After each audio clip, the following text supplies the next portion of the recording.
Hello दोस्तों, હું છું ધર્મિષ્ઠાબેન પંડ્યા યુટ્યુબ ચેનલ પર નરેન્દ્રભાઈના રસોડામાં આપ સર્વનું હાર્દિક સ્વાગત કરું છું.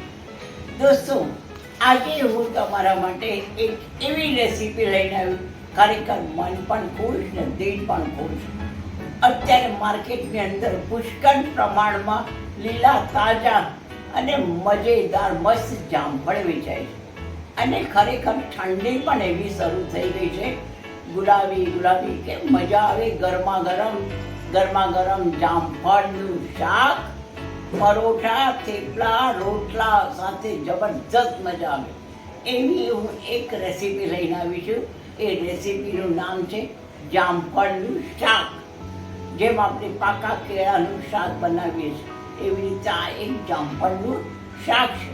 ખરેખર જામફળનું શાક ખાવાની ખૂબ મજા આવે. દોસ્તો, એમાં એ લાલ દેશી જામફળ આવે છે ને, એ આપણી બોડી માટે ખૂબ જ ગુણકારી છે અને સ્વાદિષ્ટ પણ હોય છે.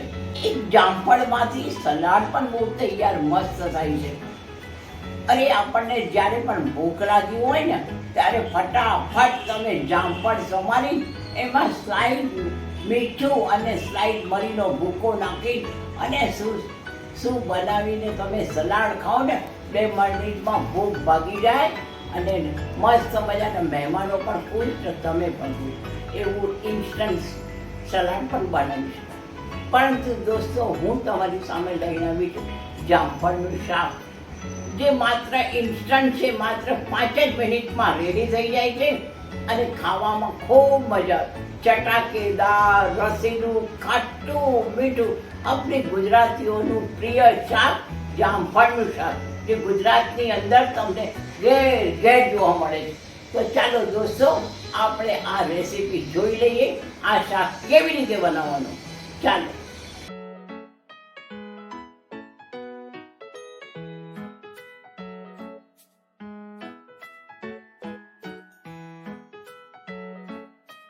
આ 250 ગ્રામ મેં જામફળ લીધું છે. એના હવે આપણે નાના નાના પીસીસ કરશું. તમારે જે સાઈઝના કરવા એ રીતે કરવાના. અને આ મેં 2 લીલા મરચાં લીધા છે, 2-3 લસણની કળી લીધી છે, લીમડો લીધો છે, એને હું ક્રશ કરી નાખીશ. આ મેં થોડુંક ટોપરાની છીણ લીધી છે, જેને આપણે અંદર નાખીશું. આ મેં શિંગદાણા લીધા છે, જેનો થોડોક પાવડર બનાવી નાખું. આ મેં તેલ લીધું છે, આ મીઠું લીધું છે, આ લાલ મરચું, દાણા જીરું, વઘાર માટે રાઈ, જીરું અને બીજી થોડી હળદર લીધી છે.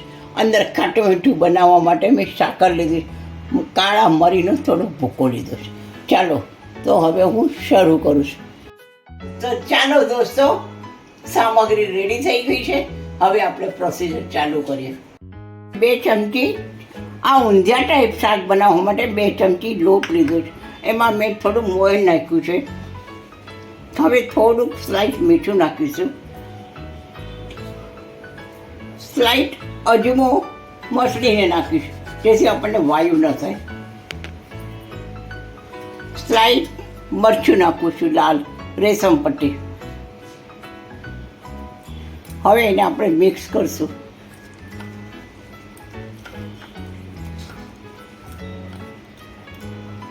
હવે આમાં એક સ્લાઇટ લીંબુ નાખીશ.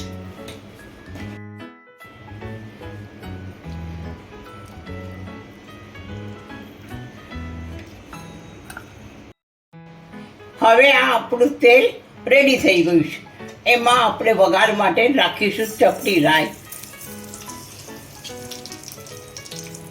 હવે એની અંદર આપણે સ્લાઇડ જીરું નાખીશું વઘાર માટે. જામફળમાં જીરાનો સ્વાદ ખૂબ જ ઓર આવે છે. સ્વાદ માટે અડદની દાળ નાખું છું. સુગંધ માટે અંદર સરસ ટેસ્ટી બનાવવા હિંગ નાખું છું. અને અંદર ટેસ્ટી બનાવવા લીમડો નાખું છું અને આખા મરચાંનો વઘાર કરું છું. આ મેં વઘારમાં જામફળ નાખીને રેડી થઈ ગયા છે. હવે આને 5 મિનિટ ચડવા દઈશું અને પછી અંદર મસાલો કરીશું. ચાલો દોસ્તો, હવે આપણે જોઈ લઈએ આ શાક કેવું થયું છે. હવે આ બરાબર મસ્ત કાચું પાકું ચડીને બ્રાઉનિશ થઈ ગયું છે. હવે એની અંદર આદુ મરચાં અને લસણની હું પેસ્ટ નાખું છું. એમાં થોડા તલ નાખું છું, થોડું ટોપરું નાખું છું, ટોપરાની સીડ, થોડો કાચા સિંગદાણાનો ભૂકો નાખું છું, ચપટી સાકર નાખું છું મીઠાશ ગળપણ માટે, થોડો ટેસ્ટ માટે કાળા મરીનો પાવડર નાખું છું, ખટાશ માટે થોડું લીંબુ નાખું છું. હવે આપણે સ્વાદ પ્રમાણે મીઠું નાખીશું. અંદર થોડી હળદર પાવડર નાખશું અને તીખાશ માટે રેશમ પટ્ટી મરચું નાખીશું. એ તમારે જરૂર પ્રમાણે નાખવાનું. સ્લાઇડ ધાણા જીરું નાખું છું. અને હવે આવશે અંદર જે આપણે ચણાનો લોટ મસાલાવાળો રેડી કર્યો છે ને એ નાખવાનો. એટલે સેમ ટુ સેમ આપણું ઊંધિયા જેવું સંભાર ભરેલું શાક થશે. હવે આ બધું આપણે મિક્સ કરી નાખશું. હવે આને 2 મિનિટ આ લોટ થોડું શેકાય ત્યાં સુધી આપણે રાખીશું. આપણે જોઈ લઈએ આપણું શાક કેવું થયું.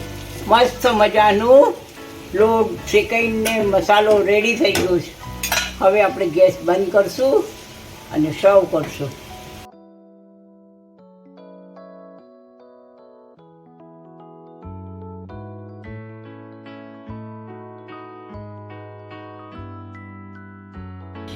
વાહ દોસ્તો, શું ગરમા ગરમ સુગંધીદાર વરાળો આવી રહી છે. એમ જ થાય છે ક્યારે આનો ટેસ્ટ કરું. વાહ, સુપર ડુપર આપણું શાક ચાલુ મસ્ત થયું છે. દોસ્તો, તમે પણ આવું જ શાક મજાનું મસ્ત બનાવજો. શ્યોર તમને પણ ભાવશે ને મને યાદ કરશો. અને હા દોસ્તો, મેં અહીંયા તલથી ડેકોરેશન કર્યું છે. તમે તમારા કોથમીર કે જે બી એટલીસ્ટ તમને જે બી એમ લાગે કે આનાથી સરસ થશે એ તમે આની પર ડેકોરેશન કરી શકો છો. અને જે બીજું તમારે ટેસ્ટ માટે મિક્સ કરવું હોય એ પણ તમે અંદર ટેસ્ટ માટે નાખી શકો છો. ખરેખર બહુ શું કોઈ આ તમે રોટલી ભાખરી રોટલા પરોઠા સાથે ખાશો ને બાપુ બહુ મજા આવશે. તો દોસ્તો, મારી ચેનલ છે નરેન્દ્રભાઈનું રસોડું યુટ્યુબ. તો દોસ્તો એને જરૂરથી લાઈક શેર અને સબસ્ક્રાઈબ કરવાનું ભૂલતા નહીં. અને સ્ટાર્ટિંગથી એન્ડિંગ સુધી આપણો વિડીયો જરૂર જોજો. અને જો સ્ટાર્ટિંગમાં તમને કોઈ વિડીયોમાં એવું લાગે કે મજા નથી આવતી, પણ દોસ્તો એન્ડમાં તો તમે ખરેખર હેતાઈ જ જશો. એટલે મારી રિક્વેસ્ટ છે કે સ્ટાર્ટિંગથી એન્ડિંગ સુધી પૂરો વિડીયો જોજો. બેલ બટન બાજુમાં છે દબાવજો, જેથી ઘંટી બેલ બટન દબાવજો, જેથી મારા નવા નવા વિડીયો તમારા સુધી પહોંચી શકે અને તમે જોઈ શકો અને મારી રેસીપીની મજા માણી શકો. તો કેવી લાગી મને તમારા કોમેન્ટ બોક્સમાં જણાવજો અને જરૂરથી લાઈક શેર સબસ્ક્રાઈબ. હર મહાદેવ.